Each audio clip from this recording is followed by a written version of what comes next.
الله أكبر الله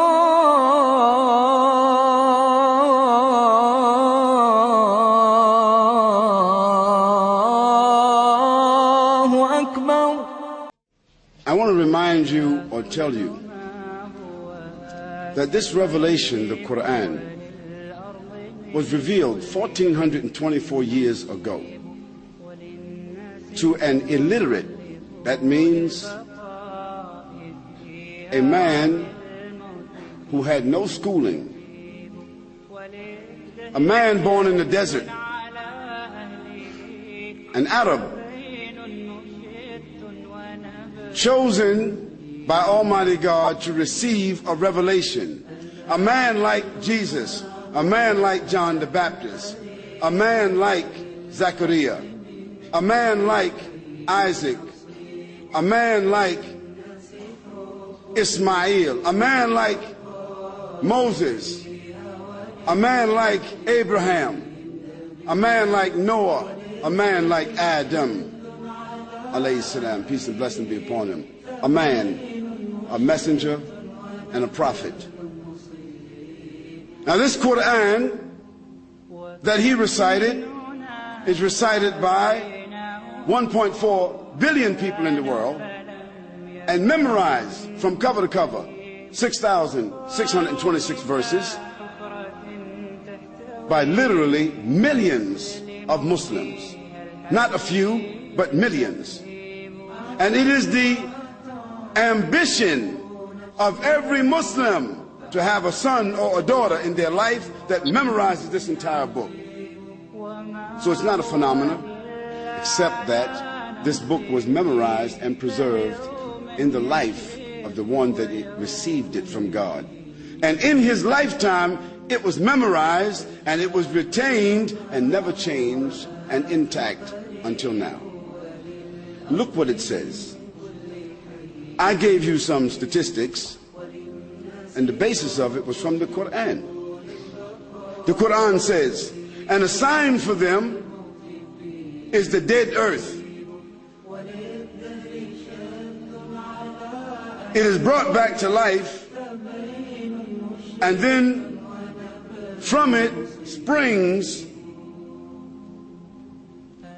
fruits and grains of all kinds which they eat.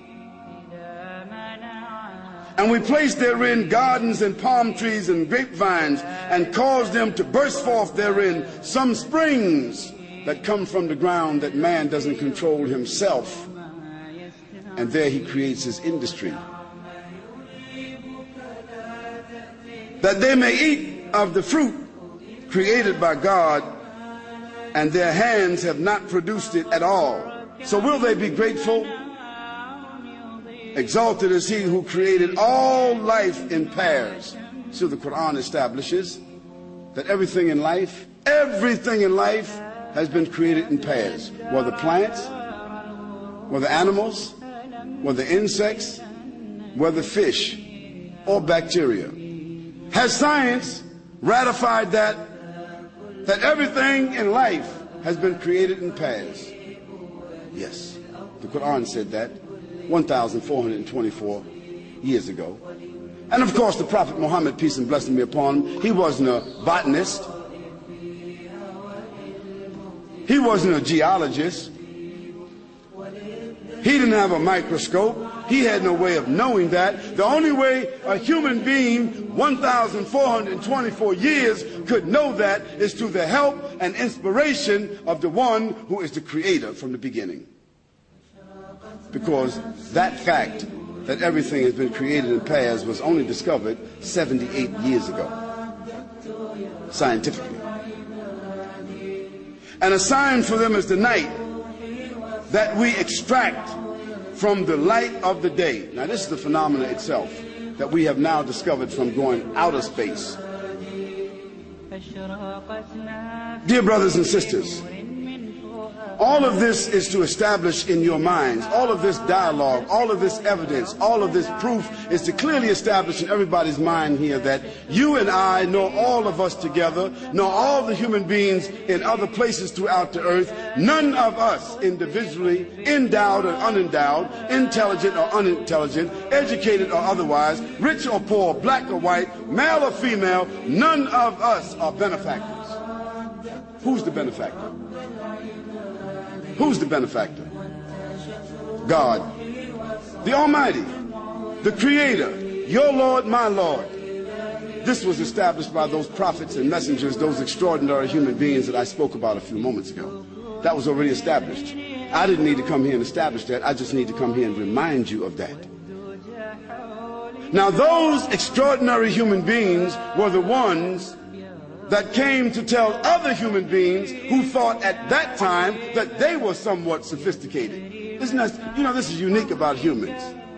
At every age, even 5,000 years ago, they thought they were modern. At every age, human beings, no matter what stage of development they are at, they think that they are modern and more sophisticated than others. This is the nature of human beings. Yet all of them don't seem to ponder on the fact that they're only here for a moment. And some of them, during the moment that they're here, they become so arrogant.